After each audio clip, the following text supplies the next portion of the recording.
જોતજોતામાં આજે તપનની હત્યાને 12 દિવસ થઈ ગયા. મારા જન્મદિવસે મારા પુત્રની અસ્થિ વિસર્જન કરવા જઉં છું તેવું કહેતા કહેતા રમેશભાઈ મીડિયા સમક્ષ રડી પડ્યા. તપનના હત્યારાને કડકમાં કડક સજા થાય તેવી માંગ કરી છે. અનેક સામાજિક રાજકીય આગેવાનો ઉપસ્થિત રહ્યા છે. તપનની હત્યા થઈ તેમાં આખું વડોદરા શહેર ધ્રુસકે ને ધ્રુસકે રડી પડ્યું. કડકમાં કડક સજા થાય તે માટે અનેક સંસ્થાઓ આગળ આવીને માંગણી પણ કરી રહી છે.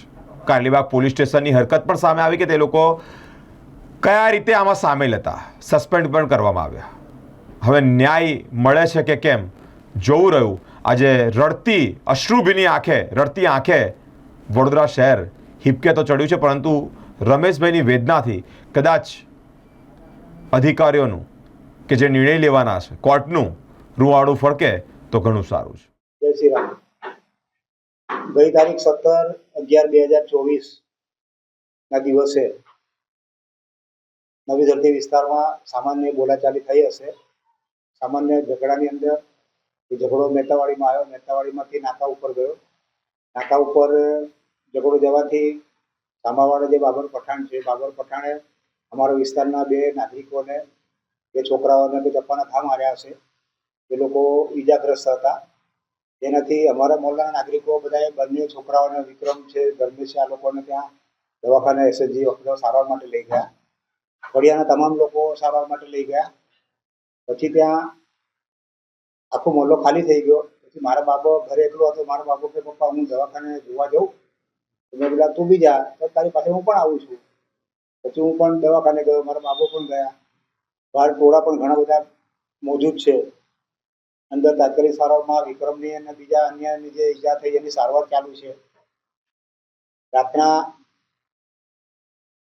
સમયે બાબરખાન પઠાણનો જે જાપ્તો આવી રહ્યો છે એ જાપ્તાની અંદર બી કોઈ બી દિખેગા તો આતડે બહાર નિકાળી ડાલુંગા, આવું જાહેરમાં બોલતો બોલતો પોલીસ જાપ્તામાં પોલીસવાળાની હાજરીમાં આવી રહ્યો છે. હવે આપણને ખ્યાલ નહીં. હું અંદર સારવાર ચાલુ હતી એટલે સારવાર સારી ચાલી હતી. ભાઈ મેં એવું કહ્યું કે આપણા છોકરાઓને, હવે આપણા છોકરાઓ ચિંતાની બહાર છે, કોઈ ખતરામાં નથી, આપણા છોકરાઓને તો બહુ વાગ્યું નથી અને સવારે રજા આપી દેશે. તો મારા બાબાને પણ મળ્યો, ચાલ બેટા તારે ઘરે આવવું હોય તો પપ્પા હું મિત્રો સાથે આવું છું ઘરે. હું ઘરે ગયો, 5-7 મિનિટ જ થઈ હશે અને ત્યાં કોઈ સમાચાર લઈને આવ્યું કે તમારા બાબાને પણ માર્યો છે. એ લોકો કોઈ સંજોગોમાં ના બને. હમણાં 5 મિનિટ પહેલા તો બાબાને મળીને આવ્યો છું. હું ત્યાં ગયો તો ઓન ધ સ્પોટ મારો બાપો તો સારવાર કરવાને પણ લાયક નહોતો રહ્યો. આ સામાવાળાએ જે રીતે મારું તો આખું કાળજું મારું તો કાપે ને પેલું લોહી ના નીકળે એવું થઈ ગયેલું. પછી મેં તરત એ જ વખતે અમારા શહેર ભાજપના પ્રમુખ બીજેપી શાહને પહેલો ફોન કર્યો, પછી આપણા લાગતા વળગતાને ફોન કર્યો, સંગઠનવાળાને ફોન કર્યો. બધા રાત્રે લગભગ વહેલી સવાર 2:30 વાગી ગયા, 3 વાગી ગયા. ત્યાં પ્રમુખશ્રીએ બધાને, મનોજભાઈ મંછા છે, સુનિલભાઈ પૂર્વ મેયર છે, અમારા કાઉન્સિલરો બધાને ત્યાં દવાખાને મોકલ્યા. સારવાર ચાલુ થઈ. પછી અમે પાછા બધા તાત્કાલિક ત્યાંથી વહેલી સવારે બધા કારેલીબાગ પોલીસ સ્ટેશન પર ગયા. કારેલીબાગ પોલીસ સ્ટેશન ગયા પછી ત્યાં 1.5 દિવસ સુધી અમારા મોહલ્લાના તમામ નાગરિકો, ભાઈઓ, બહેનો, માતાઓ, દીકરીઓ વડોદરા શહેર ભાજપ પ્રમુખ ડૉક્ટર વિજય શાહની આગેવાની હેઠળ ત્યાં ધરણા પર બેઠા. તો જ્યાં સુધી અમારા છોકરાને ન્યાય નહીં મળે અને જ્યાં સુધી સામાવાળા ઉપર કોઈ પગલાં કાર્યવાહી કરવામાં નહીં આવે ત્યાં સુધી હું મારા નિર્દોષ પુત્ર તપનની હું ડેડ બોડી પણ ઘરે લાવવાનો નથી. પછી ત્યાંથી મારા બાબાને કોર્ટ રૂમમાં લઈ ગયા હશે. અહીંયા 1.5 દિવસ થઈ ગયો. 1.5 દિવસ સુધી બધા નાગરિકોએ, શહેરના તમામ કાઉન્સિલરો, આપણા દંડક બાલકૃષ્ણ શુક્લે, પૂર્વ મેયર સુનિલભાઈ સોલંકી, નેતા મનોજ પટેલ મંછા, દંડક Shailesh Patil, standing committee chairman Sheetal Mistry, ધારાસભ્ય મનીષાબેન વકીલ, પૂર્વ ધારાસભ્ય જીતુભાઈ સુખડિયા, પૂર્વ પ્રમુખો, તમામ વોર્ડના પ્રમુખ મહામંત્રીઓ, તમામ નગરસેવકો, આ બધાએ જે મારી લાગણી દર્શાવી બધા ત્યાં હાજર રહ્યા. આજે મારા છોકરાને હત્યા થઈ. આજે 12મો દિવસ છે. મારો છોકરો કુંવાર હતો. 2 મહિના પછી એને મેરેજ કરવાના હતા. આ મકાન જે મારું હતું એ પેલા લાકડા પીડિયાનું જૂનું મકાન હતું. પડું થઈ રહ્યું હતું અને એ મકાનની 2-3 મહિના પહેલા જ મેં કામગીરી ચાલુ કરી. આ કામગીરી ચાલુ ના કરી હોત તો અમે ચારેય મા દીકરા આ મકાન અંદર દબાઈ ગયા હોત, અમારા બધાનું મરણ થઈ ગયું હોત. તો એ મેં તાત્કાલિક આ મકાન ચાલુ કર્યું બાંધકામ. કોર્પોરેશનની નોટિસ આવતા પહેલા મેં મારું મકાન બાંધકામ ચાલુ કર્યું અને બાબાને લગ્ન કરવાના હતા. અને સૌથી દુઃખદ ઘટના એવી છે તો મારો બર્થડે 20/11/65 ના દિવસે 20/11 મારો બર્થડે અને 20/11 મારા પુત્ર તપનની મારા અસ્થિ લઈને મારું વિસર્જન કરવા જવાનું. આ કેટલી દુઃખદ ઘટના કહેવાય. આવો બનાવ ફરી ના બને અને બાબર નામના જે આ ગુંડા તત્વો છે એ તત્વોને કડકમાં કડક સજા મળવી જોઈએ. ફાસ્ટ કોર્ટમાં કેસ ચાલવા જોઈએ. એની સાથે જે મદદગારીમાં છે એ જે પણ હોય એના ભાઈઓ હોય, બહેનો હોય, પત્ની હોય, એના કુટુંબના સભ્યો હોય અને એના પણ હજુ પણ કોઈ પકડવાના બાકી હોય તો એ લોકોને પણ એરેસ્ટ કરીને અમારા બાબાને, અમારા પુત્રને ન્યાય મળે એવી હું આ મીડિયાના મિત્રો સમક્ષ વિનંતી કરું છું. અને આ મીડિયાના મિત્રો, પત્રકાર મિત્રો, સોશિયલ મીડિયાના મિત્રો, પ્રેસ ન્યૂઝના મીડિયાના મિત્રોએ જે કંઈ મને સાથ અને સહકાર આપ્યો છે એ તમામનો હું મારા હૃદયપૂર્વક આભાર માનું છું.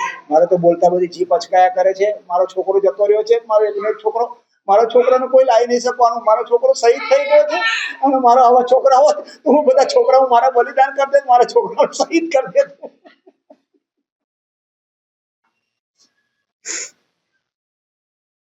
કોઈના દીકરાને પણ આવું ના થાય. મારો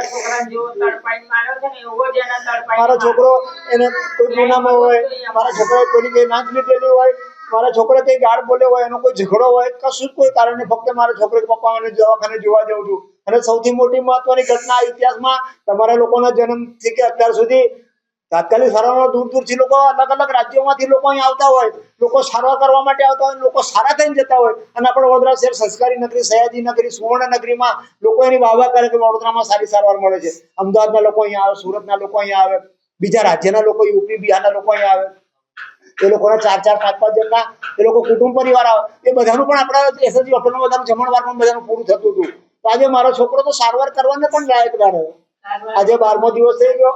12 દિવસ સુધી અમારા શહેર ભાજપના સંગઠનમાં અમારા શહેરના પ્રમુખ ડોક્ટર વિજયભાઈ સાહેબ જે મને સાથ અને સહકાર આપ્યો છે.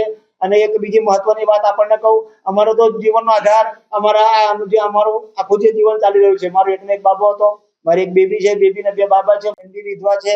તો અમારા ડોક્ટર સાહેબે અત્યાર સુધી અમને સાથ અને સહકાર આપ્યો છે. અને મારું આગળનું જે જીવન ધોરણ છે, જે જીવન નિર્વાહ ચલાવવાનું છે, એની માટે પણ મને મદદ કરવાની મને બાંયધરી આપી છે. ડોક્ટર વિજયભાઈ સાહેબનો ખૂબ ખૂબ આભાર માનું છું. શહેરની નેતાગીરીનો આભાર માનું છું. ડોક્ટર હેમાંગભાઈ જોશી, બાળુભાઈ શુક્લ, આપણે પૂર્વ મેયર સુનિલભાઈ સોલંકી, મનોજભાઈ મંચા, અમારા વિસ્તારના કોર્પોરેટરો, અમારા વોર્ડના પ્રમુખશ્રી, મહામંત્રી, અમારી વોર્ડની સમગ્ર ટીમ, અમારી શહેરની સમગ્ર ભારતીય જનતા પાર્ટીની ટીમે, સંગઠનની ટીમે જે સાથ અને સહકાર આપ્યો છે એમનો આભાર માનું છું. અને આવા બનાવ ફરી ના બને એ માટે ફાસ્ટ ટ્રેકમાં કેસ ચાલે, સરકારી વકીલની નિમણૂક કરવામાં આવે અને આગળ જે પણ કોઈ સાક્ષી પુરાવા નિવેદનો જોઈતા હશે એ અમે આપીશું. જય ભારત માતા કી જય, વંદે માતરમ, જય શ્રી રામ.